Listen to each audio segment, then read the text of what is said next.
friends, it's time for the first federal program on WROY Giant FM and streaming live on the First Federal Facebook page. It is Friday morning, and it's a beautiful Friday morning, and we're now joined for the First Federal program by Evan Gottschalk. Good morning, sir. Hey, Paul, how you doing? Good. How about yourself? Great. Hey, thanks for having us this morning. Thanks to all the listeners and our viewers that we have. We got Todd Van Sickle here too. I think I heard our engineer. Someone mentioned earlier. Engineer, executive producer. Yeah. Chief cook and bottle washer. Good morning, everyone. Thank you. I always loved that term. I remember when my uncle said that the first time I ever heard it. I was like, I don't know what you're talking about. Probably an Army term almost, something like that, isn't it? I bet it was, yeah. I guess I looked to our guest Joe McCarter today to see if he'd know that. You know that, Joe? No, I do not. Okay. There should have been our trivia question this morning. Yeah, because I wouldn't have gotten it right. Well, we're excited to talk with Joe McCarter in a little bit about RTC Communications comings and goings and what's all going on there here this year. There's some exciting news coming up. I can't wait to hear about it. Okay, it's Election Day coming up next week. Primary First Tuesday of May, right? primary election day in Indiana. So that also means the Kiwanis Club Chicken Noodle Dinner is Monday night, the night before. That's right. Ooh. So we're back to I think in-person dining if you want at the high school cafeteria. So All right. come on out and get some chicken noodle dinners. That's been a long time going. Yeah. I should have the number on that, but I'm sure it's probably 40 or 50 years plus. Well, we can talk about how successful the however many years was next Friday. A good idea. Thank you. Yeah, with some results. Yeah. Okay. Tickets are available, right? That's right. Yeah, you can get them at the door actually, so don't shy away from showing up. But also, any Kiwanis Club member has some tickets available or can get them for you. Okay. So dine in or carry out, right? That's right. Have you eaten that before, Todd? Are you a chicken noodle guy? Every year pretty much went. Okay. As I told you, Dick used to give me tickets. That was awesome. My wife Emily's not from Indiana, and she didn't know what chicken and noodles was before she moved here. Really? Maybe it's a farming thing. I don't really know. She's a city girl, so that could be why. But she likes it now. We got her. I said, well, it's literally just chicken and noodles. I don't know how else to explain that. Yeah. So you're taking the family out for dinner on Monday night? Yeah. Yes, I am. Okay, good. Yeah, we'll be there. Okay. Trivia question. We have two this morning. Ooh. One in honor of Election Day coming up, and one in honor of our guest Joe McCarter with RTC. Kind of local trivia. I don't think we're going to allow him to answer, because he probably knows this one. First, this is national election stuff. It's a presidential election, so that doesn't really come into play this year. But who was the youngest person to be president of the United States? I'll give you 4 choices. They're all good choices, but only one's right. Theodore Roosevelt, John F. Kennedy, Barack Obama, or Bill Clinton. Okay. Hone in on that one. Then our local trivia. RTC is locally owned and operated since what year? Okay. 1896, 1876, 1903, or 1907. Okay. All right. I feel confident. Do you? Yes. Okay, that's good. So don't accidentally give the answer away during the show. No cheating. Okay, Todd, how about a little bit of a sports report this morning?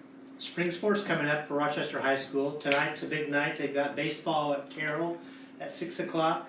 Softball's at Bremen at 5:30, and track and fields at the Jimtown Classic today at 5 o'clock. So lots of activity in local sports today. NFL draft started last night. Yes. Some local flavor to that. First, number 1 pick was Jacksonville, Trayvon Walker, defensive end from Georgia. Local flavor, Notre Dame player, safety, Kyle Hamilton was selected number 14 by Baltimore. And George Karloftis, West Lafayette Red Devil, Purdue Boilermaker, was selected number 30th by Kansas City. All right. Were you surprised to see Boilermaker selected in the first round? I saw him play as an Indiana fan. I saw him play. He was really pretty good. Wreck some game plans? Yeah. Plus, I saw West Lafayette High School history there too. So Oh, that's neat. he's always been really good. Notre Dame's Kyle Hamilton was good, and I think it's kind of neat that he's at the Ravens. They've got a Always good long defensive history. team. Yep, They'll good have a long safeties career there. probably. So That seemed like a good fit to me. I turned it on last night to see just what was going on in the draft, and then I remembered that the Colts, the Bears, the Browns don't have first round picks. Nope. Wow, wow, wow. Is that something to say something about the teams we follow?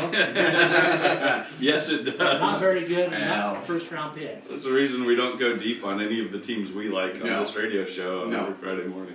So I probably shouldn't mention the Cubs lost, the White Sox lost, and Cleveland lost last night. And they all have losing records. Yes. Yeah, so Cleveland went from being number one in their area to. That's all we're the missing. Cubs have the most wins, 8 wins. Yeah. 11 losses though, so So how do you cope with a start like this? What's your strategy, Todd? I've been trying not to be invested in the Cubs this year because I know it's going to be a rebuilding year and I don't want to get hooked into like coming home from work or like going at like 9 o'clock and going, hey, the Cubs are on tonight. Just don't want to, even though that would support RTC, but just You're not crafting your life around I'm the burying games? my head in the sand a little bit. Okay. Yeah, and I actually heard a statistic last week that Cleveland has the youngest team in the entire league. So That means they could peak later in the year, Paul. maybe, or maybe next year. Okay. I'll hope for better next year. I have a friend that's a Cincinnati Reds fan, and my wife saw him yesterday, and he said, told her that this is the worst Reds team ever. Ooh. So it's like the Cubs and Reds will be battling for the bottom. You know the difference between the Reds and the Cubs? No, this is going to be great. About $75 a ticket. That's a good one. You got that from your Yeah. wife's family, probably. That's right. Yeah, you can always go to a Reds game if you want. It's a nice place to watch a baseball game. It is. Yeah, little gym down there. Well, Tanner's Yankees are the only team out of all of this that are doing well. Only because they beat Cleveland all 3 times. They haven't been as dominant. They kind of are riding on an old reputation, to be honest with you, but Yes. they do always have really good players. Sometimes they just can't seem to put it together. All right, what about NBA playoffs? You got anything on that? I didn't look at that at all, so I just Okay. skipped that out. Well, the 76ers, Suns, Warriors, and Bucks are all advancing to join the Heat and the Celtics, who moved on earlier in the week. And I think there was one other team last night that played late, but I can't remember who it was. Timberwolves and somebody. Okay. Timberwolves and Memphis. Thank you. Not sure who won that one. But those are the teams moving on, and it seems like the same teams that do every year. I think the Suns are the favorite this year, I think. Yep. The Warriors are always to be looked out for, and the Bucks won it all last year, so there you go. Okay, let's move on to our tidbits for this morning, Todd. Tanner left us some tidbits. On this day in 1932, the first broadcast of One Man's Family, an NBC radio show, was held. This was the longest running dramatic serial on U.S. radio and ended in 1959. Wow, I've never heard of that. Wow. You know, I looked it up a little bit. It's the story of a guy and his family, and just some satire in there, and turned into like a nighttime and daytime TV soap opera for a while even too. 27-year run. That's incredible. I remember hearing about people listening to like The Lone Ranger, or there's some like detective shows or something on the radio, but I don't remember hearing about that one. Also on this day, everybody knows this: the thrill of victory, agony of defeat. You know what that is? No. My World of Sports tagline. Oh. Joe knows that, right? On this date in 1961, ABC Wide World of Sports debuted. It ran until 1998. That was a favorite show growing up, watching it every Saturday night. I liked it because they featured things like hurling, rodeo, curling, high life, firefighters competitions, wrist wrestling, powerlifting, surfing, logging, demolition derby, softball, barrel jumping, and badminton. Wow. You never watched this show? No, I never Way too did. young, man. It was, Who hosted it? Was there? Did they have Jim Kay from Okay. big time ABC for many years. That was a favorite Saturday night activity in the Vansicle household growing up. That does sound fun. You probably know this, Moose. On this day in 2008, The Simpsons surpassed the 635th episode count of Gunsmoke, becoming the highest number of episodes of any series on TV. Yeah. Still holds that record, I think. Yeah, because it's still running. Are you a favorite of The Simpsons? No. Okay. No, I've watched a couple episodes. I'm not big on it either, but can you imagine drawing all those? I mean, that's not even Yeah, just that's a lot of standing up drawing. there and acting. Probably all CGI now. They don't draw very much. I don't know. I'm not sure either. We'll have to figure that one out for next Yeah. week. Tanner left us with some days today. Actually, this weekend is May Day. Anybody know what May Day celebrates? May? That's May 1st, yeah. It's not the International Worker Day. Sorry, I stole your answer, Paul. Yeah, same answer. In early American traditions, it was where somebody would leave flowers on a doorstep and kind of knock on the door and dash. It was a way to celebrate loved ones. Oh, Well, okay, it's so. a nice sentiment. Yeah. Give flowers to your loved one on May 1st. It's, Okay, that's a Kinda good keeps that- challenge for us, I think. yeah, my mom had growing up kind of let me know that, so some years my wife gets flowers if I remember. It has a way of sneaking up on you, but we've been looking forward to May coming for a while just because of the terrible spring weather. Yeah, we're gonna have Yeah. warm weather. Good, that's May good to hear. sometimes is like the early start of summer. Sometimes, let's Yeah. hope it is this Yeah. year. I don't Then you got think it is. Memorial Day where you expect it to be summer. Yes. So we have things to look forward to in May. Are you a big Indianapolis 500 fan? Yes, very much so. So that May always makes me think of that. Back many years ago, we were out of the country, I listened to the 500 on WROI streaming, so Yeah. it's good, one good thing they were doing it. We'll have it again this year. Great. Other days today, it's International Dance Day, World Wish Day, and National Zipper Day. The zipper was a good invention. It's a Yeah. once. You could avoid some buttons. And get Velcro, right? Yeah. Yeah. So those are Tanner's tidbits. Well, thank you, Todd. I appreciate that. Thank you. We have a couple upcoming events this week, or the next couple of weeks. Rochester High School is having their annual spring plant sale at the high school greenhouse. There's several days where that's taking place, but it starts today from 3 to 5. Okay. You can buy some plants. Yeah. Also, the farmers market's making a comeback. It is. I So am even excited though for the this. weather hasn't been coming around, they still are starting with the normal growing season. So May 14th at the Fulton County Courthouse will be our first farmers market, and that'll continue every Saturday through the growing season. All right, that's a good thing to have. Money news. Did you join Twitter or cancel it after? I haven't canceled it yet. Okay. I'm gonna see what happens. Okay, waiting to see. That's a smart. Yes. That's a smart stance, Paul. I like that. Interesting with a huge company like that going private. That may be one of the largest transactions to do that ever in Yeah. history, if not the largest. So that's always interesting news when something happens like that. Yes. So we'll see. You mentioned the Dow was up 600 points. There was a lot of technology news. Some of it was real strong. I think Facebook's parent Meta had a really good first quarter. Some of the news was after hours and it wasn't as strong. Apple and Amazon weren't growing quite as much. So always big news for those growth stocks because a lot of their price and value is built into what the future's going to hold for them and expectations on future earnings and growth. So Yeah. they can swing a little bit more wildly than some of the Dow Jones stocks. We'll see what happens there. Todd mentioned this earlier, and I wasn't sure if I was going to mention it, but I think it's relevant, and that's the U.S. gross domestic product shrank for the first quarter. Yeah. That's notable because that's one way of measuring how well the economy is doing, and that's if you add up all of the goods and services produced in the U.S., that's what that number is. Usually you were wanting it to be growing every year some because that helps things like getting pay raises over time Yeah. and improving quality of life from things becoming more valuable steadily over time. But right now, things are becoming more expensive and valuable very quickly, and that's not so good for the economy. So, the Federal Reserve's meeting next week again, and they've signaled that they're going to raise their overnight interest rate again. They did that in March by 0.25%. Now everyone's expecting, based on what they've been saying in interviews and things, that it'll be raised again by another 0.5%. Okay.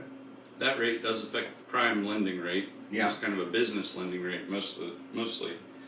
And that's a short-term interest rate. doesn't necessarily change longer term interest rates, because those are more of a market rate driven on how the economy is projected to do long term. And right now, nobody really knows what that answer might be.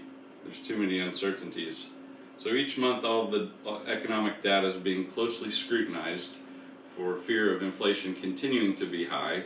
That may or may not happen. It's totally unpredictable. But we'll be watching the Fed meeting next week to see what kind of comments that they make and exactly what they choose to do. It's not necessarily predetermined, but everybody's expecting another 0.5% raise on that particular interest rate. Okay. And that could end up affecting other interest rates. It just Yes. depends on how the market perceives what the Federal Reserve's thinking. Yeah.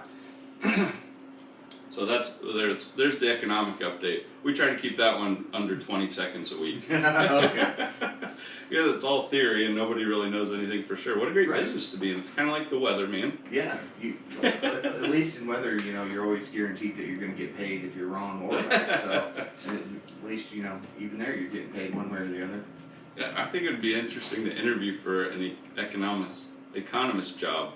What would you, I guess, better than everybody else? I don't know what you have to show. Well, we're open today at First Federal. Open until 5 o'clock. We open at 8:30 every day. We're also open 8:30 to noon tomorrow. We really enjoy having people come in and see us and allowing us to smile and help them. But also our ATM's open 24/7. If you miss the lobby open hours, you can run through the ATM and do just about anything that you need to do almost. Deposit, withdraw, lots of different things you can do there. We have our Simply Free checking accounts and Simply Free business checking accounts with no monthly fees, which are very popular. And right now, our special, when you're opening a checking account, you get a waffle maker. And our Look at that. lovely assistant is showing us the mini waffle maker. So if you got one waffle eater in the house, this could be for you. Yeah. They can make their own waffles. You won't have to do it for them. I know. We were talking about you could just put it on your desk, take it to work with you. Oh, that is a good idea. What do you like to have with your waffles, Paul? Butter and just a little bit of syrup. Okay.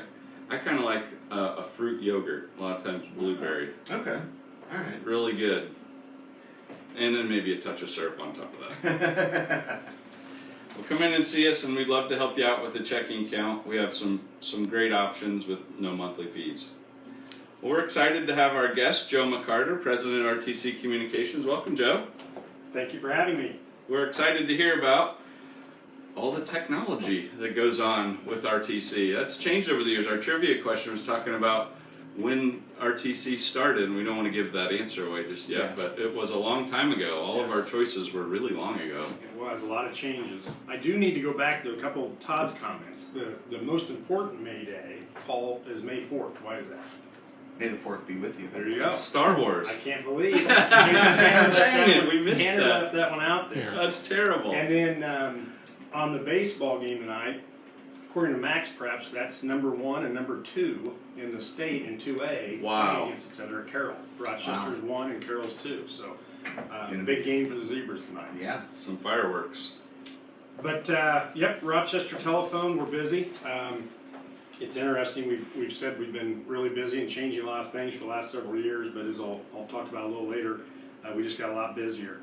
A couple things I want to make sure our listeners knew about: 10-digit dialing. We've been talking about it for some time. The IURC in Indiana, because of the suicide hotline, made the edict about a year ago that we would just have to, in the 574 area code, we'd have to move to 10-digit dialing. The reason they do that is they don't want to have any prefix. So for us, that's 222, 223, and 224. But if somebody would happen to dial 211, and you have that prefix in the 574 area code, it doesn't affect us. That is a suicide hotline number. Okay. So that's the reason for it. We're not real excited about it. Obviously, we're supportive of the suicide hotline, but it is what it is. We have no choice. So that'll take effect for us. The deadline that the state put out was July 15th. We have it all set up in our switch, and we will make that change on July 11th, which is a Monday. We did not want to make the change on a Friday That's and smart. have people calling in all weekend. So everybody needs to realize if you've got that your cell phone favorites and it's That's you a got good a lot point. of 223 and 835 numbers in there, you're gonna have to go in and add 1574. You know, I hadn't thought about having to adjust some of those presets and favorites. That's a good point. It's going to be a little bit of a nuisance, but you know, it is what it is. The other thing I wanted to mention, the Affordable Connectivity Program is a federal subsidy program for folks in need, and you can get up to a $30 credit on your broadband bill. So we're seeing some folks take advantage of that, but not as many as we thought. So if you're in need, there's different criteria that allow you to qualify. We encourage you to call our office and take advantage of that. Is that a newer program, Joe? When the pandemic hit, they came out with the EBB program, and I'm going to not remember what that acronym stood for. But then, so that was kind of an emergency broadband something. And then they made that permanent with the ACP program. Okay. The EBB was a $50 credit, so they kind of toned it down a little bit from 50 to 30, but they have made it permanent, obviously depending on politics and everything else. So the best way to get some info on that's to call in and Yep. get some real support. Yep, call our front office and they'll take you through the steps. What's a good phone number for that? 2191. That's Okay. the number. 574-223-2191. I was checking to see if you're going to use the 574. Yes. I catch myself still today. That's tough. This is going to be a little bit tricky. I know. Appreciate you highlighting that again because we Yeah. all need to get that in mind. Yeah. So as I mentioned earlier, you know, we've been very busy over the last several years. We talked about, you know, planes in the air and projects. And, Yeah. And we've done a lot of core network changes. You know, as you look back through time, back to your trivia question, you know, in the 80s it was about phone switch changes, going from the old to the new. Early 2000s for Rochester Telephone it was about fiber, and now it's about expansion of that fiber and you know upgrading that core network. So as we've been working on the core network upgrade, things have gone well. The core is built. We're now moving services to the new core, which takes some time because we can't just shut down for a month and say, hey, we're going to get this done. But it's going well, and it's going to really improve our quality of service. That's as great. time goes on. So I had an impression that not everybody has had the opportunity to have fiber telecom services around, let's just say the state of Indiana over these last 20 years, but RTC seemed to be going on that pretty quickly. And I remember Alan Terrell giving a presentation at Kiwanis Club when I was in my young 20s, and I was really interested in that, but I hadn't really been hearing about that before. Alan had the foresight. Rochester Telephone was actually one of the first in the country to move to fiber. So they transitioned from copper to fiber starting in the very early 2000s. And we were one of the first, but we built out our exchange, which is the 223, 224. That's kind of the history of the phone industry. In order to build out the more rural areas and Beyond across the state, as you get out in the rural areas, you have less addresses per mile. And the ROI and the payback on that is just extremely. Just the cost of putting that in for fewer customers? The cost is typically $20,000 to $30,000 per mile. So Wow. you can do the math when we're looking at what we hadn't built in the county, about 500 miles is what's not built. Okay. And the number of addresses, maybe 6,000. You can do that division pretty easily. Yeah. Go, that's not really good. So a few years ago, the state and the federal government realized, you know, there's got to be a push, and we've got to try to incent providers to build out those rural areas. Historically, in Fulton County, we had provided a fixed wireless service, which is pretty good, but it's not fiber.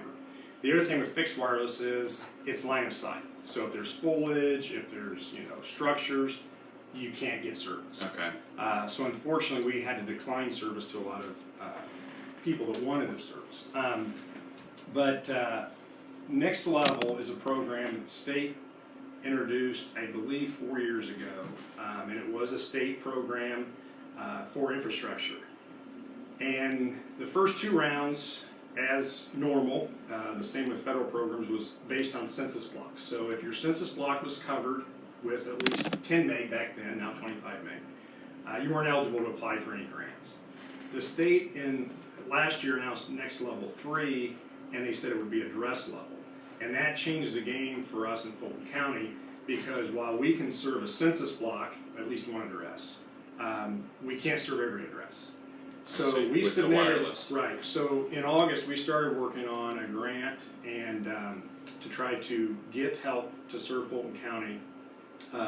The county actually, commissioners and council, have been very supportive through this process, and they had called us in because they were starting to see some ARPA funding and READY funding, and said, you know, what would it take for us to help you build out the county, because That's they know great. the economics aren't very good.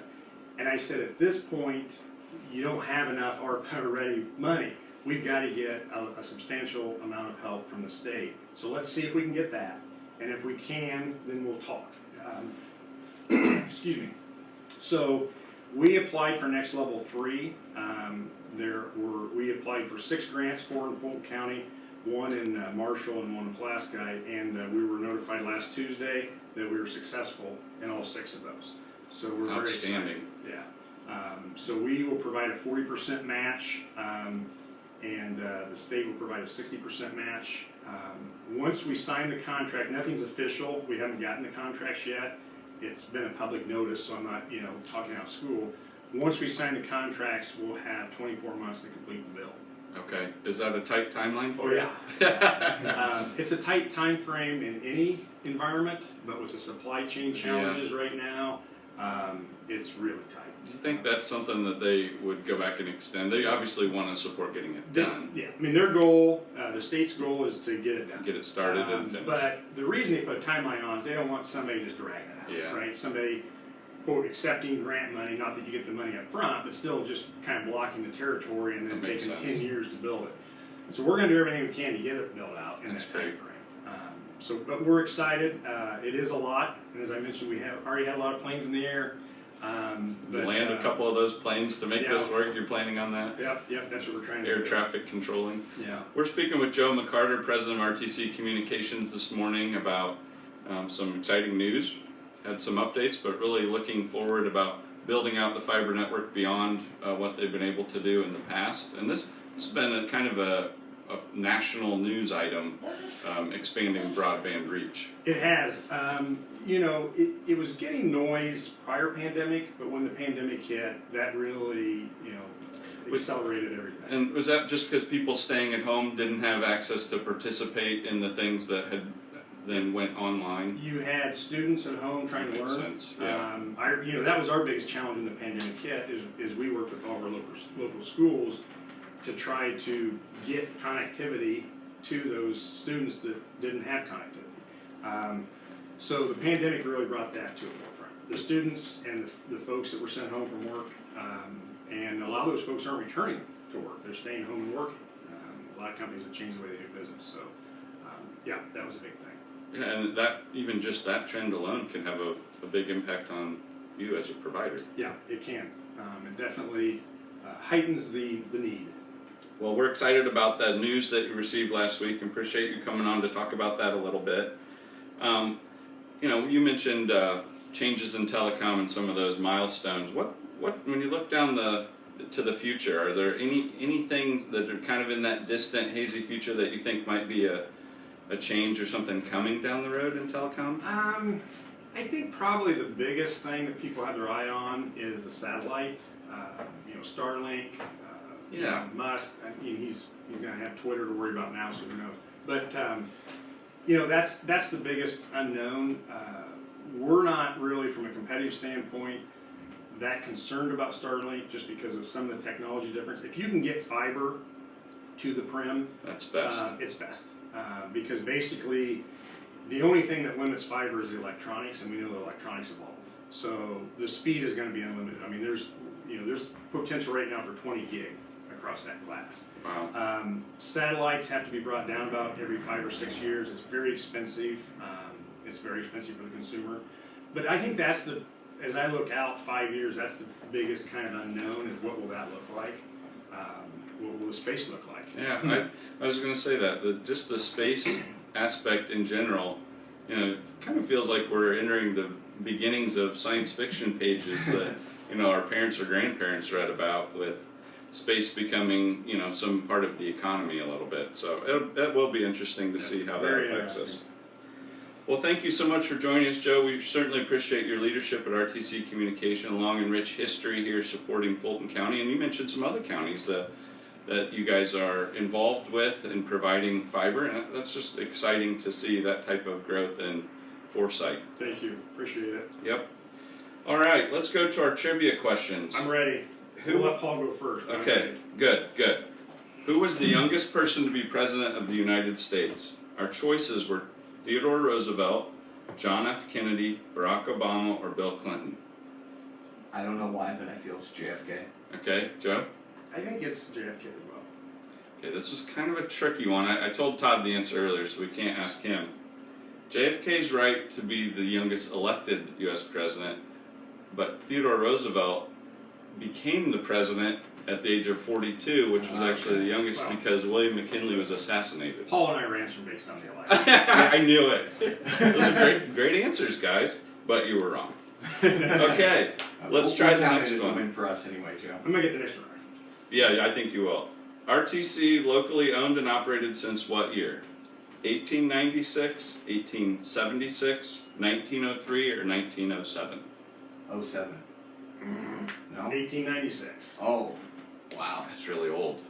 Okay. 125 years last year. That's Okay. awesome. I can't do math. We so. did put in 1876 because that's when the Cubs started, but not as the Cubs. And 1907 is when they started as the Cubs. Oh, okay. They were the Bears before, right? Might have been something else. The White Sox, actually. Oh, really? Okay. The White Sox. Or the White Stockings. There we go. Stockings. White stockings. White stockings. Todd says. Okay, well, our words of wisdom this morning, we were really excited about. Todd and I were as Bears fans. They didn't have a first round draft pick last night, but we got a quote from George Hallis, Papa Bear. Nobody who ever gave his best regretted it. Those are great words of wisdom. Thank you guys so much, and we'll see you again next week. Sounds great. Thank Paul. you. Thanks, Evan. Todd.